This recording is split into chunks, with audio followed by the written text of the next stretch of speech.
Hi everyone, hope you're doing well from wherever you're watching this channel, depending on your time zone. Now, there is a simple question that Pauline Njoroge is asking in reaction to the price of fuel as of now and when Uhuru was in power.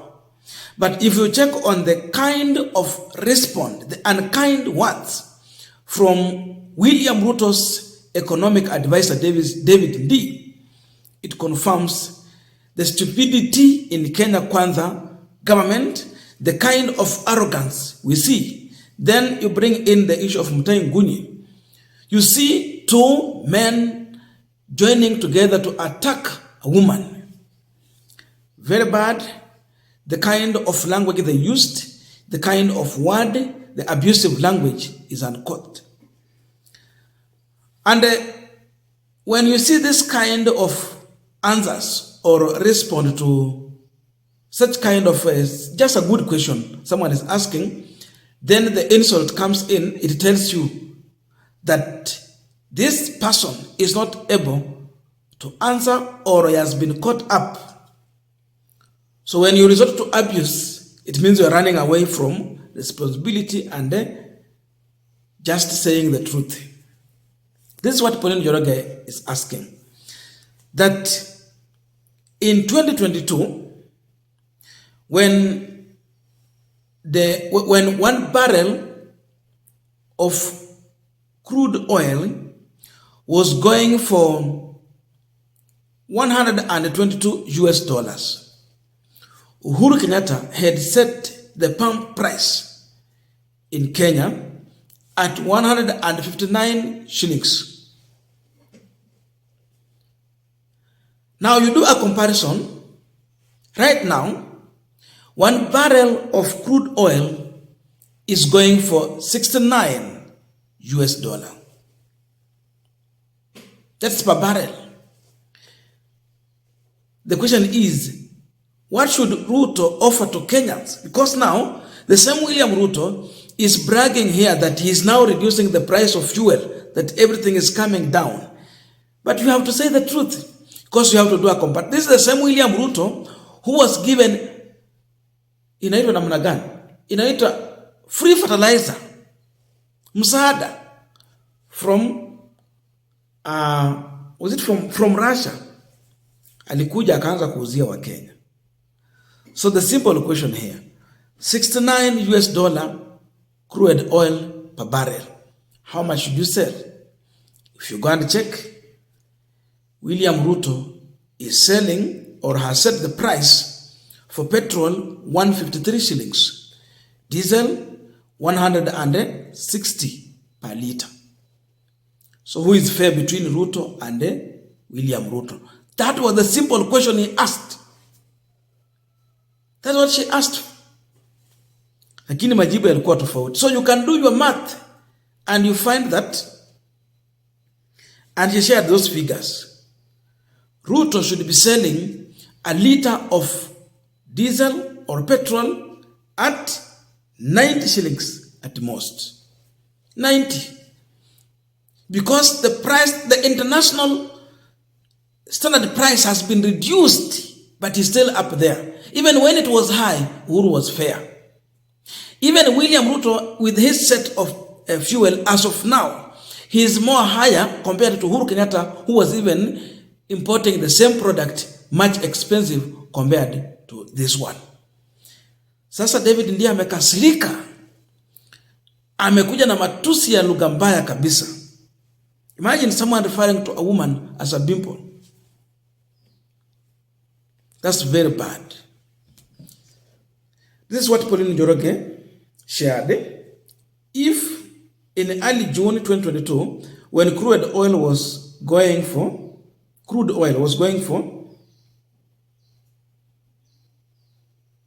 $122 US per barrel, the pump price in Kenya was 159 per liter of petrol. How much should the same cost rise right now when crude oil is going for $69 US per barrel?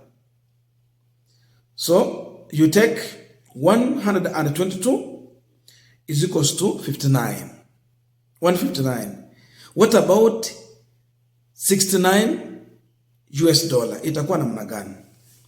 So there is someone who did math there, and this is what she shared. Uhuru, global fuel price is equals to $122 per barrel. Pump fuel price $159 per liter in Kenyan shillings. Ruto, global fuel price $69 per barrel. Pump fuel price $213 per liter. So you come here, $122 is equals to 159 shillings. $69 is equals to what? So 69 times 159 Kenyan shillings divided by 122. So you find 69. You find it is 89.926 Kenyan shillings. Fuel should be costing should be costing 89.9 today, but a con happened. That is what she shared. But now, an economist, a man appointed to power by William Ruto, domiciled in a state house, is responding to Pauline Njoroge. Listen to this. David Ndii.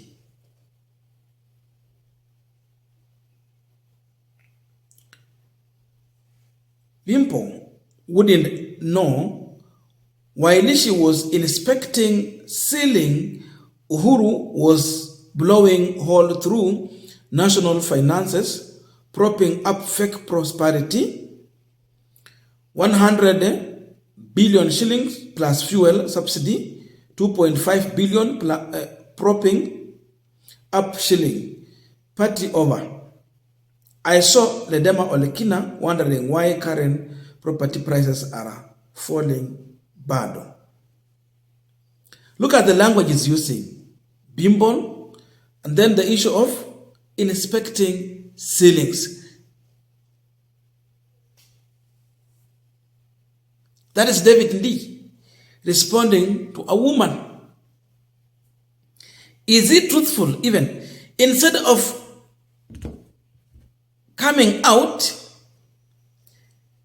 with the calculation to counter Pauline Njoroge where she's wrong, he resorted to insult. Now, stereotype of BIMP has been used in reference to women with heavy makeup, revealing clothes, and act in a shallow way. That is what David Ndii is trying to tell Pauline Njoroge. Look at that. He is referring to Pauline Njoroge as a foolish, stupid, or inept person. Attractive but stupid young woman. Those are the words that the reference is doing. Amejibu maswali Pauline Njoroge anauliza. Has he even attempted to demonstrate how fair William Ruto is with his prices on fuel? He's not. But now, another man ganging up with David Ndii to continue hitting on Pauline Njoroge, insulting a woman, is Ngunyi. Ngunyi sijui yako na akili gani. This is Ngunyi now. My friend David Ndii, it is not polite to call Pauline Njoroge a bimp.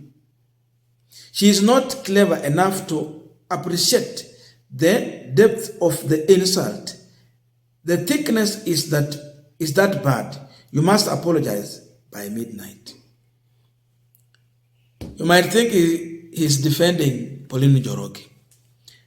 But now he's just adding an insult to the injury. That's what he's doing here. Two men in support of William Ruto ganging up to insult a woman using unacceptable language. Lakini unajua kwa Kenya kwanza, this is normal. There's no big issue here. They are all right. A man who earns taxpayers' money, who is responsible on some of the issues we are talking about here, comes out with a very derogative language to humiliate a woman who is just asking a question that needs to be answered. Really? Is this the kind of leadership we have in this country? Nilikuwa nafikiria lugha kama hii ni ya mtu kama Dennis Itumbi. Tulikuwa tumemwelewa kwa njia hiyo. But a whole man like David Ndii, a man of a family, Ngunyi, a grandfather, joins in to attack a young lady just because he is asking what is going on with the price of fuel when the international market price has been set to be low. Ruto is putting it high, and when it is high, Uhuru was giving low. Who is fair to Kenyans? Is it Ruto or Uhuru? And Ruto was complaining that the price of fuel in Uganda is cheaper than Kenya when Uganda depend on Kenya to get their fuel. He was questioning this. Now he's in a position of influence where they make a decision. He came in and is strangling Kenyans' life. With high prices of fuel, even when the world is offering low prices, they have been exposed by Pauline Njoroge with the simple figures, simple mathematics, and instead of responding, insult. Ukiona ukiwa na kiongozi wa aina hii so arrogant in this kind of way, then you know that he's a failure, and because they have been caught up, he's resorting to insult, so that now Kenyans, we will focus on discussing the insult and that language rather than focusing on the figures and reality of things. Hiyo ndio ukora ya wajanja. So David Ndii is not happy. He's so much angry that Pauline Njoroge is coming out to expose them. You know, you can't lie every time. Wanasema currency is going to expose you. Shilingi imepoteza nguvu. Now they are exposed. The price of fuel inapanda juu kulingana na bei zao when the world is bringing it down in the international market. So tell me, hao ndio watu wewe kwa akili yako unatarajia wakufanyia kazi? Ni kazi ya aina gani watu wa tabia za aina hii wanaweza kukufanyia? They have no any interest to work for you, and that's why they are comfortable to use such insulting language.